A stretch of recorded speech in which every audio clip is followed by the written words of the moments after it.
The Land Transport Authority is reviewing guidelines on recording devices that face inward in taxis, private hire cars and limousines after a large majority said it would help protect commuters and drivers in inappropriate or violent incidents or fare-related disputes.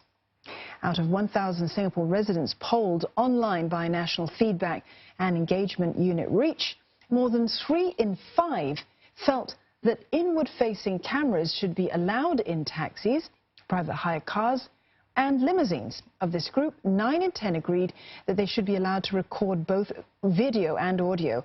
Currently, audio recording is not permitted. In a Facebook post, Senior Minister of State for Transport, Janil Puthucheary, said the poll will be taken into consideration when the regulations are reviewed.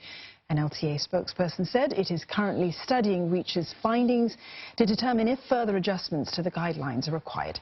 In January this year, a video of a fare-related quarrel between a Gojek driver and passenger went viral. The driver was issued a warning for unauthorized recording and distribution of the video on his phone.